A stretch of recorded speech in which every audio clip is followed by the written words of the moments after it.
सो ये वीडियो में आज मेरी फ्रेंड, मेरी क्लोजेस्ट फ्रेंड, मेरी फैमिली, मेरी सिस्टर दिव्या के लिए बना रही हूँ। दिव्या भटनागर के लिए, मेरी गोलू मोलू सी क्यूटी सी। She left us, she left me. अभी तो बस उसने स्टार्ट किया था कि अपनी तरीके से वो जिंदगी जिएगी इंडिपेंडेंटली, किसी के ट्रैप में नहीं आएगी, खुद को संभालेगी, खुद को स्ट्रॉन्ग करेगी। And see, and I personally feel कि भगवान शायद खुद उसकी सफरिंग देख नहीं पाए, अंकल उसकी सफरिंग्स देख नहीं पाए।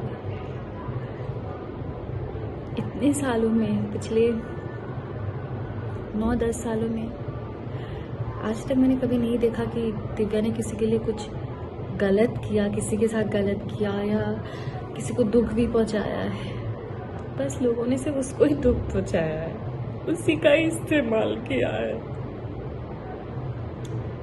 Specially relationships.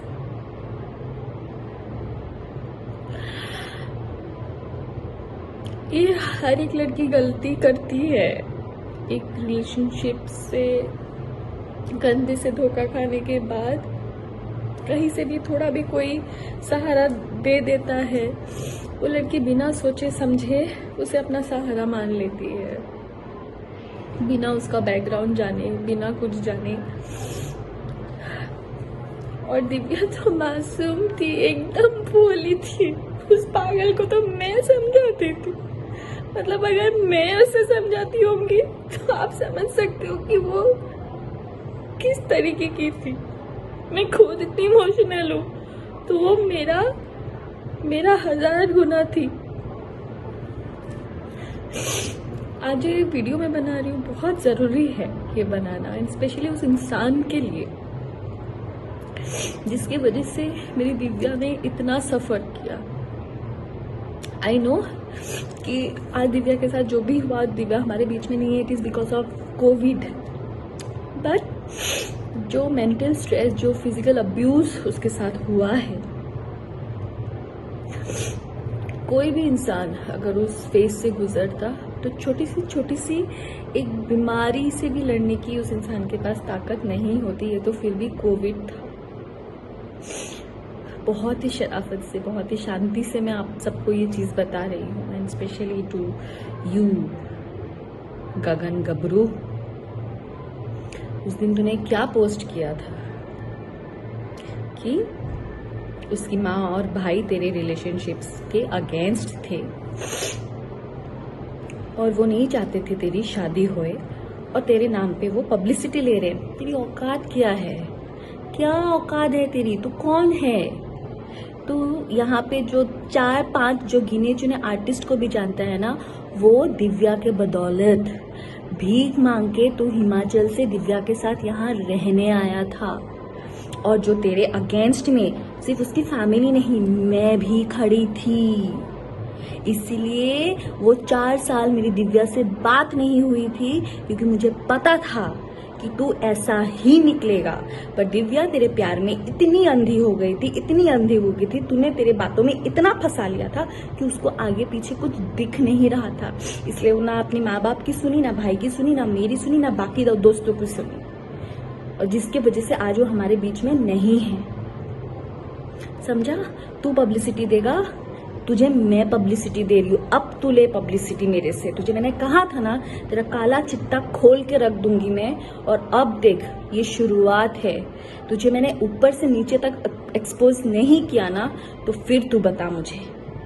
तो तेरे अगेंस्ट जो हम लोग खड़े थे वो इसके लिए गगन गबरू, क्योंकि तू मॉलेस्टेशन एक केस में शिमला में तेरे ऊपर केस चल रहा था, और जिसकी सजा 6 महीने जेल में रह के तू लास्ट ईयर भुगत के आया है, वो भी बेल पे। और अभी कभी भी तू अंदर फिर से जा सकता है, और अभी तू जाएगा ही, क्योंकि तूने जो मारपीट की है दिव्या के साथ इतने सालों तक, तूने जो टॉर्चर किया है, मेंटल टॉर्चर, जिसकी वजह से वो इतनी स्ट्रेस्ड में आ गई, इतनी बीमार पड़ गई, उसको डायबिटीज हो गया।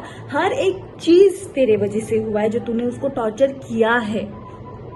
तुझे क्या लगा कि दिव्या चली गई तो तू अभी अय्याशी करेगा तेरे गर्लफ्रेंड्स के साथ?